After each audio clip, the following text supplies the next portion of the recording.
Un peuple congolais, bande d'amnésiques.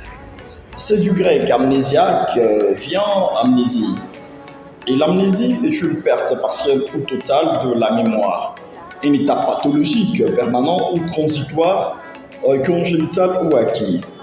Alors, observons la jungle politique congolaise. Jungle est bien le terme approprié parce que l'apparente recherche de solutions aux problèmes de Congolais a engendré une espèce de système à plusieurs étages dans le cosmos politique. Chaque réponse apportée est en fait une complexification du problème à résoudre au lieu d'être une solution. Le politique ailleurs peut continuer à sévir. Et les problèmes s'enchaînent, amènent la misère endémique du peuple congolais alors que le politicien n'en a cure, lui qui ne pense qu'à lui-même et s'enrichit sur le malheur du plus grand nombre. Tout ceci devient un phénomène observable et provoque des combats auxquels, bizarrement, le peuple prend un certain plaisir masochiste à assister ou à participer, presque extasié. Voyons les chambardements des rapports politiques et les fissurations des plateformes et le tangage des alliances. Kabound crache dans la soupe des Tshisekedistes. Katoumi quitte la table d'union sacrée à reculons pendant que Gamere et Bemba se bourlèchent les babines. Mbosso joue les stratèges tandis que les siens s'étripent Yaka contre Teke. Félix Tshisekedi lui allonge chaque jour des chiffres sur son chiquier pour un mercato qui ne s'arrête pas à l'us. Le voilà qui lorgne même sur les hommes d'église. Mais tous ces acteurs sont là depuis un certain temps. Quand il dit et quand il fait hier. Dès que le peuple congolais veut se concentrer sur les vraies questions, sur tel problème à résoudre, les politiques font un cinéma qui détourne ipso facto l'attention des citoyens. Alors, bye bye la mémoire, les souvenirs de tous les ratés, des échecs, des entourloupes. Et le peuple, en bande d'amnésiques, applaudit et prend plaisir au spectacle qui distrait. C'est vrai, mais qui trompe en vérité, qui abuse même. Bande d'amnésiques. Ils n'ont plus beaucoup de temps, nos politiciens, avant les prochaines échéances électorales. Il reste en fait moins de 500 jours. Aussi, les souvenirs des échecs est dangereux. Chaque fois que la mémoire active essaie de se ressasser, c'est que les dirigeants congolais doivent à la population. Ceux-ci se sentent en danger. Alors, il faut corrompre la mémoire du grand nombre pour que rien ne soit enregistré, mais surtout que rien ne revienne à la surface. Les discours d'hier étaient que le Front commun pour le Congo, FCC de Joseph Kabila, a bloqué le décollage du pays et les saluts des Congolais. Le 6 décembre 2020 fut annoncé officiellement le divorce entre le FCC ainsi que CAJ. Et l'enfantement sur un matelas de billets verts, craquant des lignes sacrées de la nation pour, disait-on, guérir le pays de tous les maux que le régime Kabila lui avait inoculés.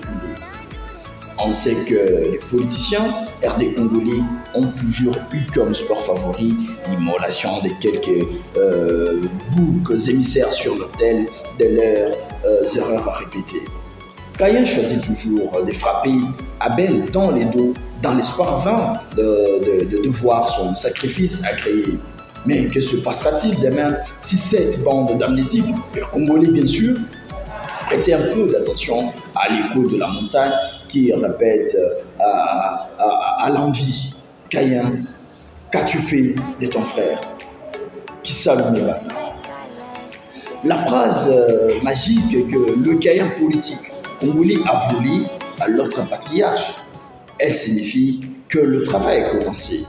C'était comme l'exhortation de Noé à ses congénères afin qu'ils entrent dans son arche pour survivre au déluge.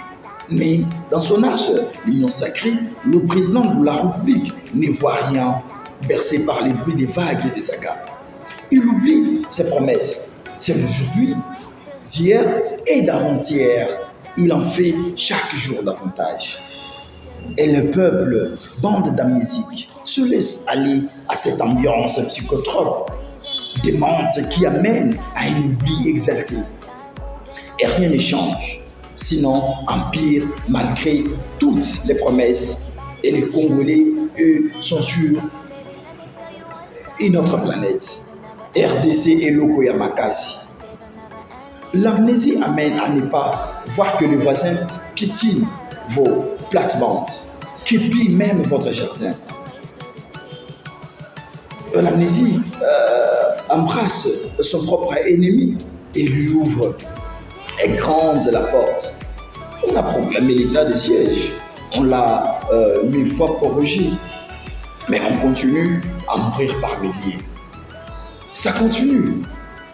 Mais non, ça, il ne faut pas le dire, parce que heureux le peuple congolais dont les dirigeants dansent, boivent et mangent avec leurs proches dans les palais hindous.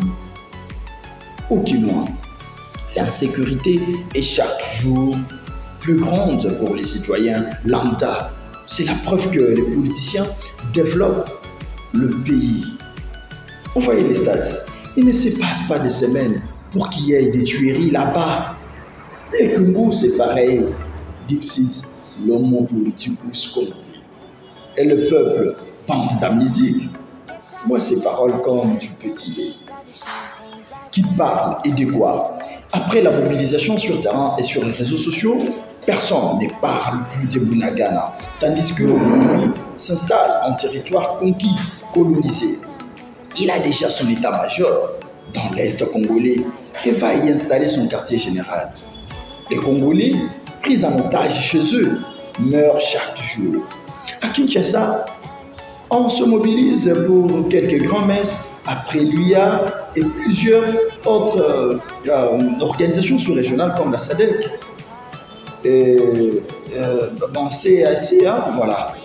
Le peuple cherche à se souvenir de quoi on parle, mais sa mémoire est pleine de trous.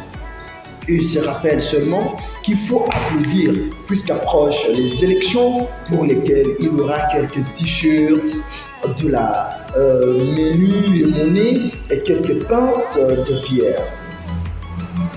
Les marches contre la nouvelle équipe de la Commission électorale nationale indépendante, les critiques de Moïse, les interpellations d'Idini, les vociférations de Martin, tout ça apparaît comme dans un brouillard d'où l'on perçoit clairement que les klaxons stridents des Wewa, même les invectives de Jean-Marc ou Mamari, viendraient dans la mémoire au Congolais. Pourtant, un peuple qui veut s'assumer ne peut se permettre de perdre la mémoire. L'histoire doit être sa boussole en vérité. Comme cela, on sait d'où l'on vient et où on veut bien décider de la direction à prendre. Peuple congolais, bande d'amnésiques, peut-être faudra-t-il un électrochoc ou un traitement de cheval pour éveiller les consciences.